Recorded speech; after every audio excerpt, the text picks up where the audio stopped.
जोहार झारखंड यूट्यूब के इस चैनल में आप सबका स्वागत है और आपसे निवेदन है कि चैनल को सब्सक्राइब कर दे ताकि आने वाले सारे वीडियो आप तक पहुंचता रहे।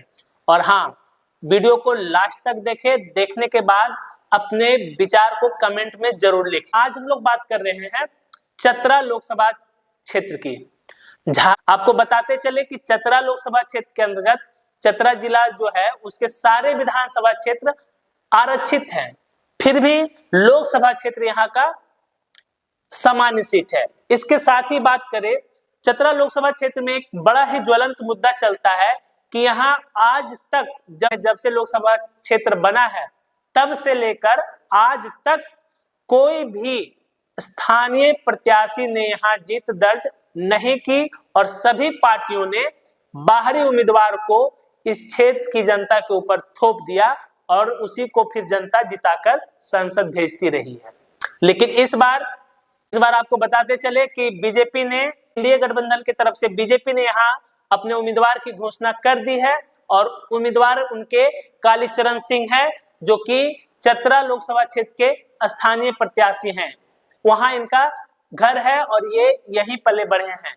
तो जो चतरा लोकसभा क्षेत्र का जो सबसे बड़ा मुद्दा था स्थानीय प्रत्याशी का, उसमें एनडीए गठबंधन की तरफ से बीजेपी ने बाजी मारी और अपना उम्मीदवार को बदलते हुए इस बार कालीचरण सिंह पे अपना दांव लगाया है। तो बात है महागठबंधन की, तो अभी तक सीटों का फार्मूला तय नहीं हुआ। सीट शेयरिंग का फार्मूला सार्वजनिक तौर पर ऑफिशियली अनाउंस नहीं हुआ है, लेकिन संभावना है कि अगर सब कुछ ठीक ठाक रहा और महागठबंधन में एकता रहा तो ये सीट आरजेडी को जाएगी। और अगर आरजेडी को ये सीट जाती है तो वहां से दो प्रबल दावेदार हैं। एक है अभी मंत्री है झारखंड सरकार में सत्यानंद भोक्ता जी और दूसरे हैं सुभाष यादव जी, जो कि पिछले बार भी चुनाव लड़ चुके हैं, तो वो भी यहाँ से अपना प्रबल दावेदारी ठोक रहे हैं। सत्यानंद भोक्ता जी ने तो प्रचार प्रसार करना भी शुरू कर दिया कि वही महागठबंधन की तरफ से यहाँ के प्रत्याशी होंगे, लेकिन अभी तक आधिकारिक तौर पर ऐसा नहीं ऐलान हुआ है, तो ये एक प्रेशर पॉलिटिक्स कहा जा सकता है। हम बात करेंगे चतरा लोकसभा क्षेत्र के अंतर्गत आने वाले सभी विधानसभा क्षेत्रों की और उनमें दलीय स्थिति क्या है, तो उसके बाद संसदीय इतिहास क्या है और उसके तो चतरा में 20 मई को चुनाव होंगे, तारीखों का भी ऐलान हो चुका है। चतरा लोकसभा क्षेत्र में मतदान की जो तिथि है वो 20 मई। शुरू करते हैं यहाँ के विधानसभा क्षेत्र के बारे में। तो चतरा लोकसभा क्षेत्र को बनाया गया है 3 जिलों के विधानसभा क्षेत्र को मिलाकर।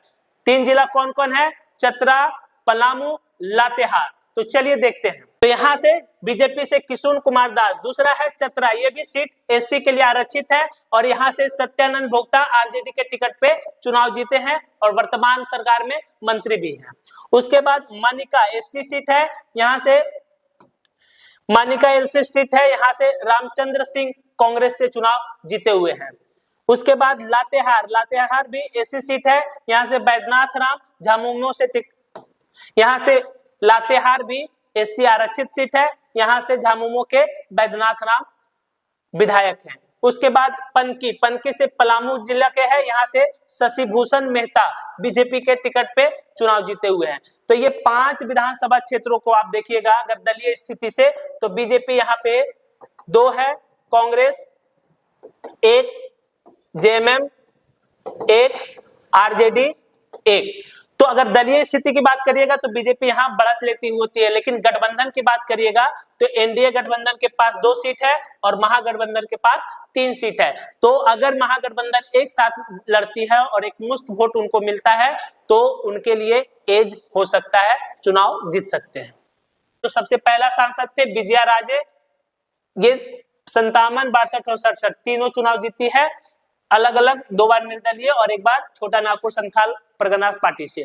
उसके बाद 71 में शंकर दयाल सिंह भारतीय राष्ट्रीय कांग्रेस से, सुखदेव प्रसाद वर्मा जनता पार्टी से। उसके बाद रंजीत सिंह भारतीय राष्ट्रीय कांग्रेस, योगेश्वर प्रसाद योगेश कांग्रेस, 89 और 91 उपेंद्र नाथ वर्मा जनता दल, 96, 98 धीरेन्द्र अग्रवाल ने यहाँ जीत दर्ज की भारतीय जनता पार्टी के टिकट पे।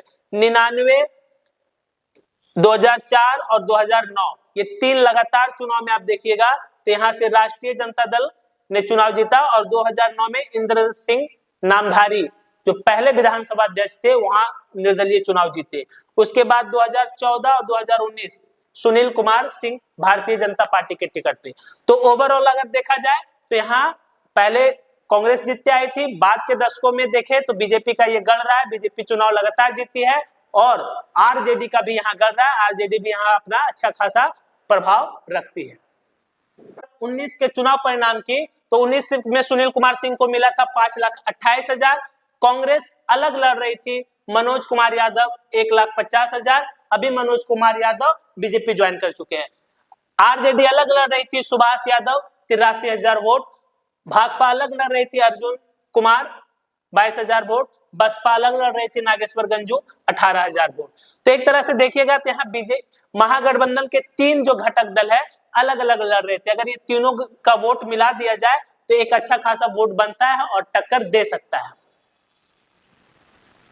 वहीं बात करें अगर 2014 के आम चुनाव की तो उस समय भी सुनील कुमार सिंह ने जीत दर्ज की, उनको वोट मिला 2,95,000 मोदी लहर में। उसके बाद कांग्रेस के धीरज प्रसाद साहू 1,17,000। उसके बाद जेवीएम के नीलम देवी 1,04,000 और आसू के नागमणि 35,000। तो ये उस समय भी इनका जीत और हार का अंतर लगभग 1,70,75,000 से सुनील कुमार सिंह ने जीत दर्ज की। अगर जातीय समीकरण की बात करें तो जातीय समीकरण में आप देखिएगा इस जो 14 लाख वोटर है यहाँ टोटल, तो 14 लाख वोटर जो है उसमें से 4.5 लाख दलित और आदिवासी, 4.5 लाख SC/ST का, 4.5 लाख SC/ST वोटरों की संख्या है। उसके बाद मुस्लिम की आबादी भी 2.25 लाख के आसपास बताई जाती है, मुस्लिम आबादी। उसके बाद यादव और वैश्य वोटरों की संख्या भी 1.5 लाख बताई जाती है। अगर बात करें स्वर्ण वोटरों की तो उनका भी कुछ परसेंटेज है वोट का, और कुशवाहा समाज का भी अपना एक जनाधार एक विधानसभा क्षेत्र में कुशवाहा जाति का अच्छा खासा वोट है। उसी तरीके से एक विशेष विधानसभा क्षेत्र है जहां पे यादव जाति का अच्छा खासा वोट है। उसके बाद बात करें यहाँ तो आरजेडी का यहाँ भरोसा जो होता है वो माई समीकरण पे होता है और बीजेपी का भरोसा स्वर्ण वोटरों के साथ साथ वैश्य वोटों पे उनकी नजर होती है और इसी समीकरण से जीत और हार तय होता है। 2024 में एनडीए की तरफ पे बीजेपी ने कालीचरण सिंह को उम्मीदवार बनाया है जो बीजेपी में प्रदेश उपाध्यक्ष के पद पर हैं और चतरा लोकसभा क्षेत्र में ही इनका घर है, ये यहीं से आते हैं। तो लोकल प्रतिनिधि का जो मुद्दा था वो सॉल्व होता हुआ नजर आ रहा है। वहीं दूसरी तरफ महागठबंधन से अगर महागठबंधन का स्वरूप तय हुआ तो ये 90% चांस है कि ये सीट आरजेडी को ही जाएगी और आरजेडी अगर यहां से चुनाव लड़ती है तो उनके जो प्रबल दावेदार हैं वो हैं सत्यानंद भोक्ता जी और सुभाष यादव जी, ये दोनों को टिकट दिया जा सकता है। तो देखिए अभी तक महागठबंधन का टिकट फाइनल नहीं हुआ, तो बातें आपको क्या लगता है कमेंट में जरूर बताएं और चैनल को सब्सक्राइब कर दें।